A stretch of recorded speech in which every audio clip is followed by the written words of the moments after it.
Method one तो एक direct formula है, x minus X one divide by A is equal to Y minus Y one divide by B is equal to Z minus Z one divide by C is equal to minus two times A x one plus B Y one plus C Z one minus D divided by A square plus B square plus C square. ये होता है, ये x Y Z क्या होता है, इस point का coordinate होता है। तो अगर मान लो आप यहाँ पे इसकी वैल्यू को कैलकुलेट करो, यहाँ देखो अगर आप कंपेयर करोगे, ये मेथड वन है, कंपेयर करोगे तो हमारा वैल्यू ए का वैल्यू आ जाएगा 2, बी का वैल्यू आ जाएगा 1, सी का वैल्यू आ जाएगा 1 और डी का वैल्यू आ जाएगा 0। ठीक, ये x1 y1 z1 है, x1 का वैल्यू है 3, y1 का वैल्यू है 5 और z1 का वैल्यू है 7।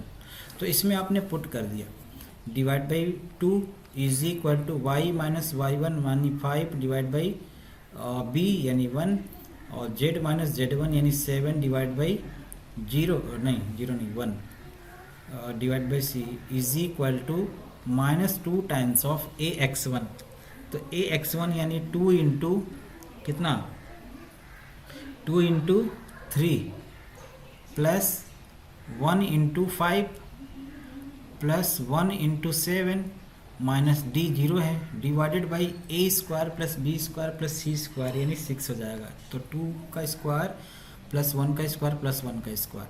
तो ये जो हमारा वैल्यू आएगा क्या आएगा, x minus 3 divide by 2 is equal to Y minus 5 divide by 1 is equal to Z minus 7 divide by 1 is equal to minus 2 into 6 और 3 2 जा 6 प्लस 5 12 11 12 और 6 18 कितना आ रहा है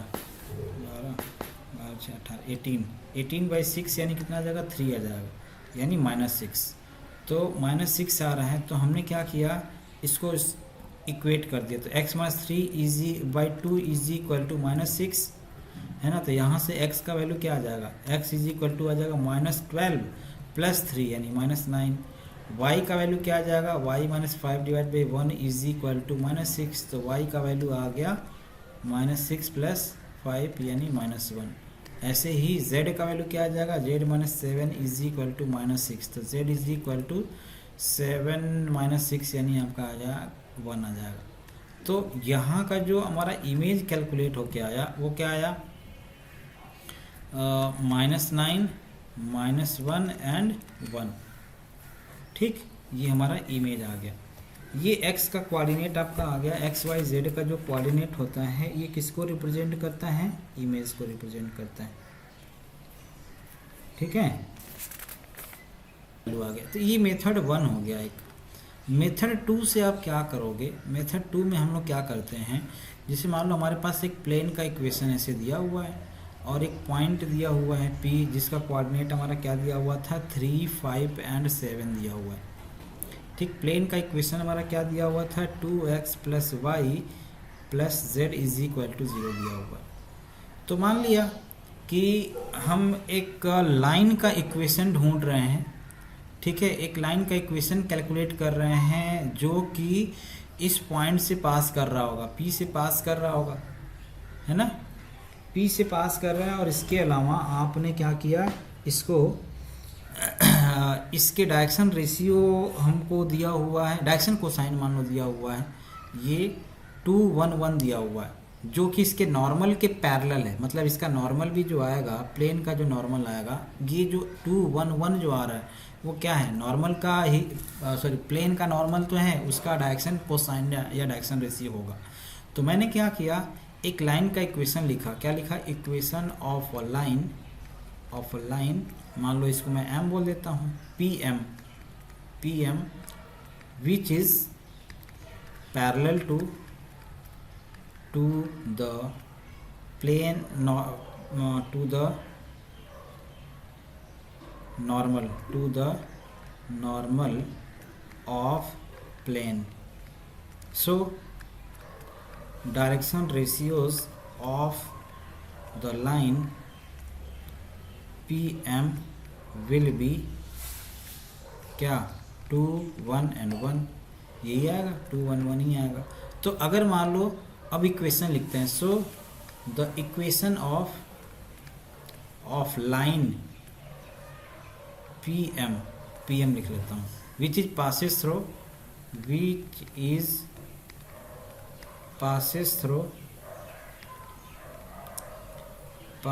थ्रो P।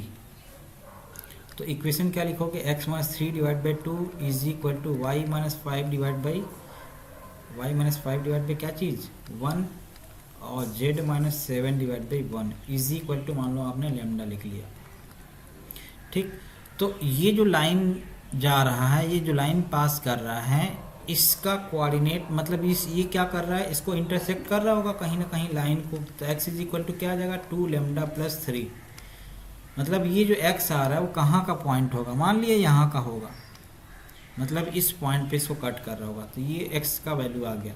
फिर y का वैल्यू क्या आ जाएगा लैम्डा प्लस 5 और z का वैल्यू क्या आ जाएगा लैम्डा प्लस 7। अब ये एक्स वाई जेड का वैल्यू अगर इसमें रखोगे आप, प्लेन के इक्वेशन में रखोगे, तो सेटिस्फाई करना चाहिए। क्यों सेटिस्फाई करना चाहिए, क्योंकि ये प्लेन पे लाई कर रहा है, हमने माना है कि ये प्लेन पे लाई करेगा। तो लाई करा देते हैं, 2 into 2 lambda plus 3 plus y का वैल्यू क्या है lambda plus 5 plus lambda plus 7 equal to 0। क्या आ जाएगा 4 lambda plus 6 plus 2 lambda plus 12 equal to 0। तो ये वैल्यू आपका कितना आ रहा है 6 लैम्डा और प्लस 18 इक्वल टू 0। तो लैम्डा का वैल्यू क्या आ जाएगा, लैम्डा का वैल्यू आ जाएगा -3 आ गया।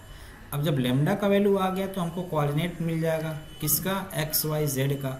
एक्स वाई जेड क्या है, फुट ऑफ परपेंडिकुलर। तो -2 3 जा 6 -6 प्लस 3 कितना आ जाएगा -3। वाई का कोऑर्डिनेट क्या आ जाएगा 2 आ जाएगा। जेड का कोऑर्डिनेट कितना आ जाएगा 4 आ जाएगा। तो एक्स वाई जेड आ गया। अब हमको फुट ऑफ परपेंडिकुलर कैलकुलेट करना है। तो फुट ऑफ परपेंडिकुलर हमारा कितना आ जाएगा, मान लो हमारा वैल्यू आया था 3 plus image, foot of perpendicular ही हमारा ये आया, इमेज हमको कैलकुलेट करना है। तो पी इमेज का मान लो कोऑर्डिनेट मैंने पी क्यू और आर ले लिया, यहाँ से पी क्यू और आर। तो ये divide by 2 is equal to किसके इक्वल आएगा -3 के, है ना। तो पी का वैल्यू कितना हो जाएगा -6 और -3 यानी -9। फिर कितना जाएगा 5 plus q divide by 2 is equal to किसके इक्वल करते हैं 2 के। तो क्यू का वैल्यू क्या आ जाएगा 4, 2 2 जा 4 4 -5 यानी -1 आ जाएगा। ऐसे ही आर का वैल्यू कैलकुलेट करोगे तो 1 आ जाएगा। तो कहने का मतलब ये हुआ कि आपके पास अभी ये 2 मेथड आया, इन दोनों मेथड से किसी भी मेथड का यूज़ करके आप क्या कर सकते हो, या तो फुट ऑफ परपेंडिकुलर कैलकुलेट करो और या तो आप ये निकाल सकते हो, ठीक है, इमेज निकाल सकते हो। समझ गए, दोनों मेथड से क्लियर। चलिए आगे बढ़ते हैं हम लोग। नेक्स्ट हमारा टॉपिक है equation of a plane passing through the intersection of 2 given planes.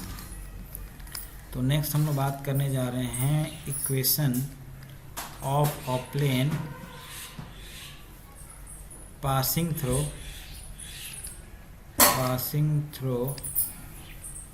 the intersection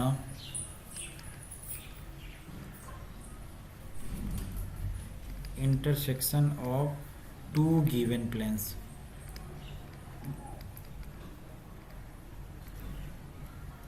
और पहले हम इसको बात करेंगे किसके बारे में, वेक्टर फॉर्म में। तो ये हम लोग कैलकुलेट करने जा रहे हैं equation of a plane which is passes through the 2 given intersection of 2 plane.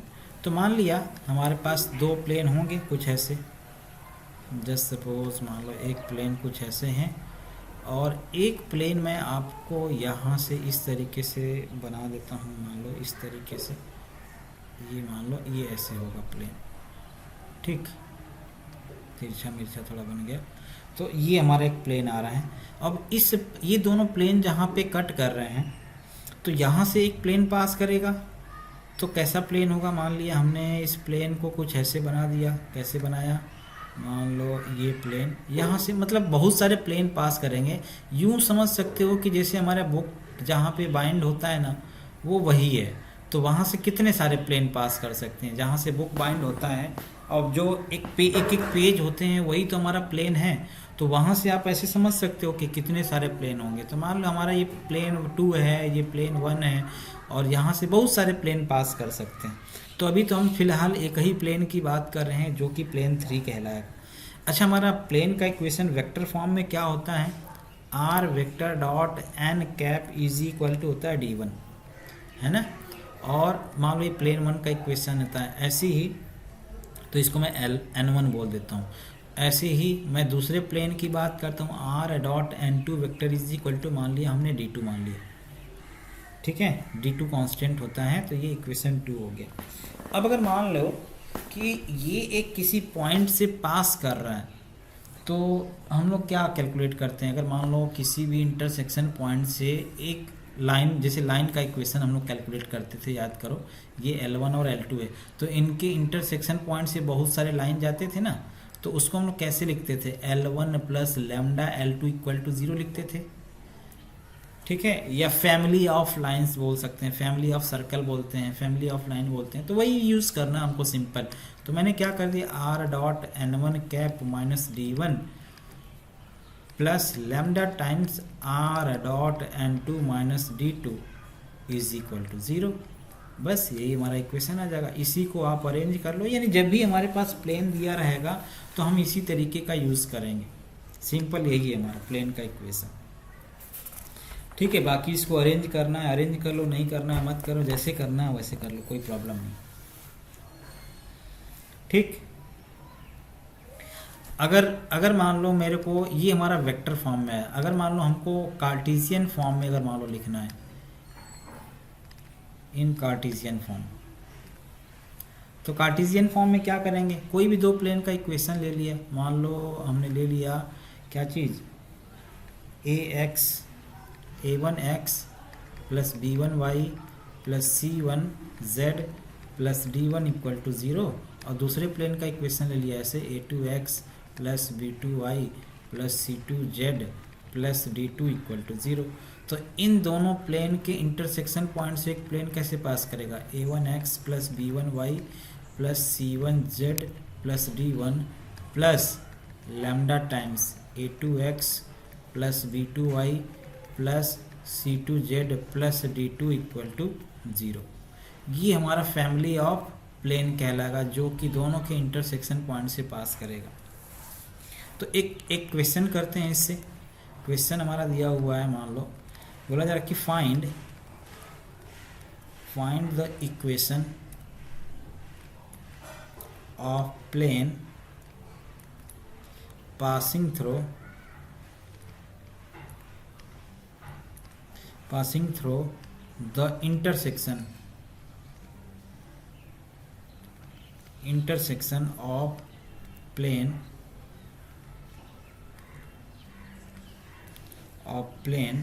2x plus 3y plus 4z minus 5 equal to 0 and 3x plus 4y minus 7z plus 8 equal to 0 and lambda का value calculate करने के लिए जो and वाला है ना उसी का यूज़ करते हैं, एंड ऑल्सो, ठीक है। तो कैसे करेंगे, 2x plus 3y plus 4z minus 5, किसी को भी पहले ले सकते हो किसी को भी बाद में ले सकते हो, ऐसा कुछ है ये नहीं है। तो 3x plus 4y minus 7z plus 8 equal to 0, इसको पास करा देते हैं कहाँ से, 1,1 से। तो जब 1,1 से पास कराओगे तो x की जगह आप क्या करोगे, y और z की जगह सभी जगह 1 रख दो। तो 2 यहाँ रखोगे 1, तो 2 प्लस 3 ये 5 से कैंसिल हो जाएगा, यहाँ क्या बचेगा 4 बचेगा। तो 4 प्लस लेमडा, यहाँ ये वाला 7 इस 7 से कैंसिल हो जाएगा, 1 रखने के बाद ये 8 यानी इक्वल टू 0। तो लेमडा का वैल्यू क्या आया, -1/2 आया। अब जब लेमडा का वैल्यू आपको मिल गया तो वापस क्या करो, इसी इक्वेशन में ला के पुट कर दो और उन दोनों को सॉल्व कर दो। तो सॉल्व करोगे तो आपका कुछ ऐसे आ जाएगा, 2x plus 3y plus 4z minus 3 plus -1/2, या -1/2 क्योंकि लेमडा का वैल्यू आपने -1/2 कैलकुलेट किया, तो ये आ जाएगा 3x plus 4y minus 7z plus 8 equal to 0। मिल जाएगा। तो अब हम लोग बात करने जा रहे हैं कोप्लेनरिटी ऑफ टू लाइंस, जो कि नेक्स्ट लेक्चर में डिस्कस करेंगे। तो इसको हेडिंग डाल के छोड़ देते हैं, कोप्लेनरिटी ऑफ टू लाइंस। चलो डिस्कस कर ही लेते हैं ऑफ टू लाइंस। देखो हमने इसके कॉन्सेप्ट के बारे में डिस्कस कर चुके हैं जब हम शॉर्टेस्ट डिस्टेंस का फार्मूला यूज़ किए थे, उसी में हमने आपको बताया था, वही फार्मूला एक्चुअली आता है। ठीक है, तो मान लिया पहले वेक्टर फॉर्म में, अगर मान लो हमने वेक्टर फॉर्म में लिखा A1, मान लो एक लाइन दिया हुआ जिसका इक्वेशन दिया हुआ R vector is equal to lambda times B1 vector, और दूसरा लाइन का इक्वेशन दिया हुआ है A2 प्लस लेमडा टाइम्स मान लो B2 वेक्टर दिया हुआ है। ठीक, और इसमें मान लो एक लाइन जो है पास कर रहा होगा कहाँ से, A1 और A2 से पास कर रहा होगा। तो अगर ये कोप्लेनर होंगे, ठीक, फॉर कोप्लेनर, तो इसका मतलब ये हुआ कि A2 minus A1 vector dot B1 cross B2 का वैल्यू क्या आना चाहिए, 0 आना चाहिए। अब ये कैसे आएगा, अभी हमने आपको बताया था, उसी हिसाब से कैलकुलेट कर लो। मान लो यहाँ पे A1 वेक्टर है, यहाँ पे A2 वेक्टर है, ठीक, और B1 और B2 वेक्टर के एक परपेंडिकुलर वेक्टर निकाल लेते हैं। B1 मान लेते हैं यहाँ ऐसे होगा, एक ऐसे होगा, मान लो B1 वेक्टर और B2 वेक्टर ना, दो लाइन होगा, किसी प्लेन पे लाई कर रहा होगा, ये किसी प्लेन नहीं, उसी प्लेन पे लाई कर रहा था। एक लाइन ये है, एक लाइन ये है। तो इन दोनों के परपेंडिकुलर वेक्टर अगर मेरे को कैलकुलेट करूंगा तो मैं क्या करूंगा, B1 क्रॉस B2 निकालूंगा, और B1 cross B2 A2 minus A1 या A1 माइनस A2 के परपेंडिकुलर होगा। तो बस वही हमने कर दिया। कहने का मतलब ये हुआ कि A2 माइनस A1 और फिर B1 और ये B2 का स्केलर ट्रिपल प्रोडक्ट का जो वैल्यू आएगा वो 0 आएगा। और आपको अगर याद होगा तो शॉर्टेस्ट डिस्टेंस में हम लोग इसी फार्मूले को यूज़ करते थे जब दोनों लाइन एक दूसरे को कट करती थी।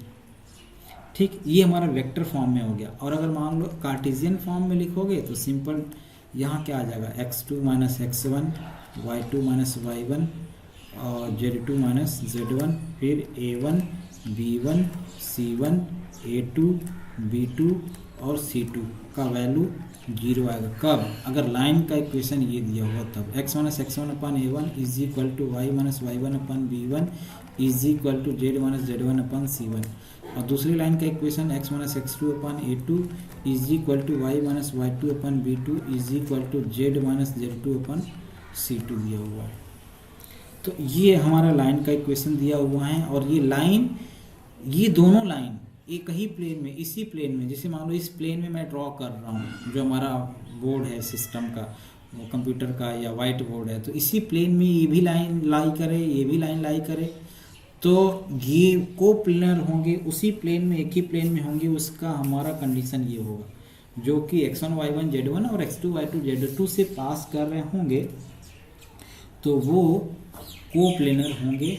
उसकी कंडीशन आपका ये आता है। तो इसके लिए आप एक क्वेश्चन नोट कर लीजिए, इसको सॉल्व कर लीजिएगा। प्रूफ करना है या सो दैट लिखा हुआ, so that the lines which lie in same plane या कोप्लेनर, ठीक, ये +1 है। एंड दूसरा लाइन है x minus 2 divide by 5 is equal to y plus 1 divide by 1 is equal to z minus 2 divide by -6 are coplanar. ये coplanar होंगे। तो coplanar होंगे तो बस सिंपल आपको क्या करना है, मैं डिटर्मिनेंट में रख दो। कैसे रखोगे, 2 माइनस 1 1 हो जाएगा, -1 और नहीं -6 -5 होता है,